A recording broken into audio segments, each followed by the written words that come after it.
शाबाश कराची वाला हैदराबाद पहुंच गया। थोड़ी टिकन हो गई है हैदराबाद हुन लगा हथे गैरा दा शहर कुटींदा पियाने बैठे। अस्सलाम वालेकुम, मैं आतिफ अहीर तो दोस्त देख रहे हो मेरा YouTube channel Atif Ahir vlog. अल्हम्दुलिल्लाह मैं खैर खरीद नाल हां और उम्मीद करना सारे दोस्त भी खैर खरीद नाल होंगे। तैयार होके कपड़े शपड़े पहन के खुशबू ला के जबरदस्त खुशबू ला के मैं हुन चलना है अज वॉलीबॉल दे मैच ते उत्थे दावत ते एक दोस्ताना मैच है पिंड साढ़े पिंड थां ते मैं उत्थे चलिया ते टाइम थोड़ा हुन चलने वा ते नाल नाल तुहानूं दस्सने वा ते व्लॉग भी जारी रखने वा ते मैच बड़ा एक्साइटेड है। थोड़ी बड़ी बाल आंदी बॉल आंदा हवा वाला प्लास्टिक बॉल उसका मैच है उत्थे चलना बड़ा एक्साइटेड मैच होंदा बहुत जबरदस्त। अज मैंने भी दावत है कि अज असीं उत्थे जाके पार्टिसिपेशन देनी है इत्थे आके व्लॉग बनाना ते फुल इंशाअल्लाह ते चलने वा।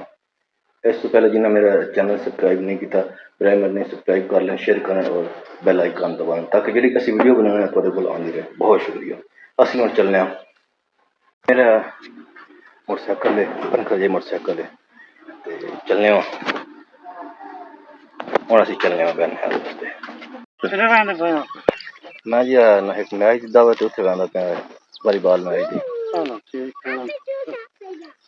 चूरा पिछले पे किहदे वंदे मैं चलो तकन चलना चाचू डंगर शंगर छड़ी खलोते हैं। मलक साहब ठीक हो? सही मलक जफर साहब बैठे पहले से लाग बना चुके हैं और सब खैरियत है? सही ठीक असी हम चलने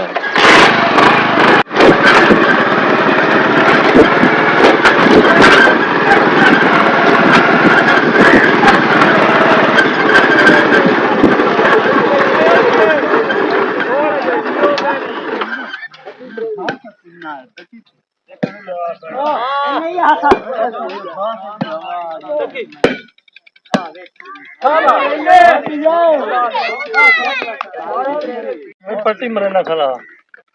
अपने इलाके खेल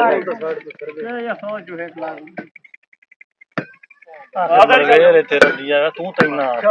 बाहर सटे से यार मेहमान हुंदे आके बैठ ले ना आउट आउट अब तो दो छोरा इधर कुछ दिन बैठ दिलचस्प मसले छे स्कोर के सब और कहीं नहीं आए छवि 28 नहीं दबाई पिछु नहीं गेम का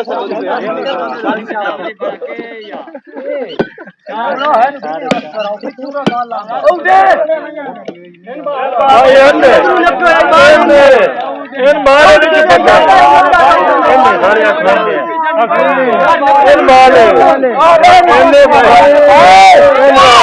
रफली का अपने फैसले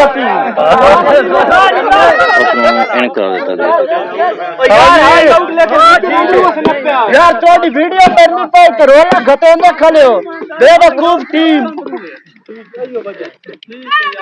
रफली का अपनी फैसला तू सब मानो इस वक्त स्कोर 28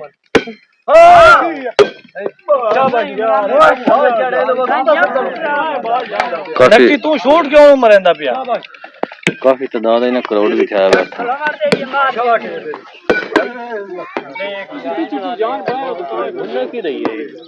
किस बने थे अच्छा दो इंद्रा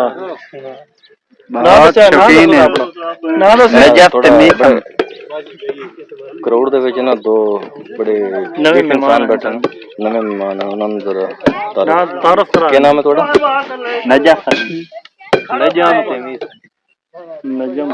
नजम और मीसम बड़ा नकी छेकेगा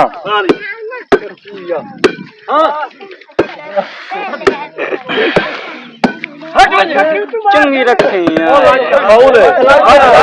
नहीं कोई नहीं फाउल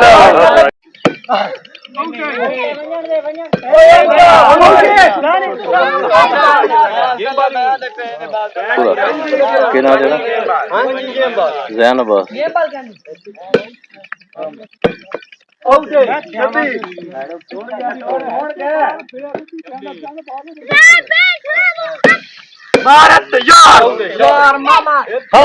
मैच बड़ा दिलचस्प मरहले जा स्कोर जो हो गया 3-24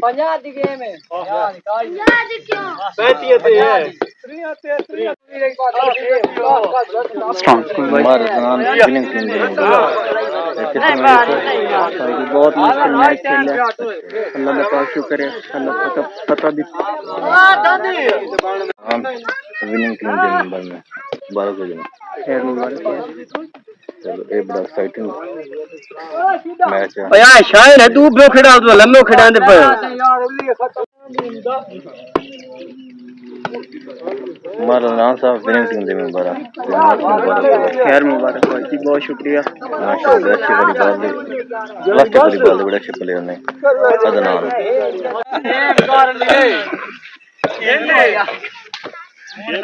इसने नीका है चक्कू ये बड़ा जाना दिल ना ये बकलियां बात मोवे काले मोवे है तो मैं तो सेम है लपी गाल की बाल नीली बाल होंदी है तू आ जा काले मरो लड़ना दी के रख के लड़ते बाल तेरी ना तू ऊपर रखो बड़ा रखो का समझा आप तेरी थे लड़दा बाला नाल ओ बिलावरी ओ तेरी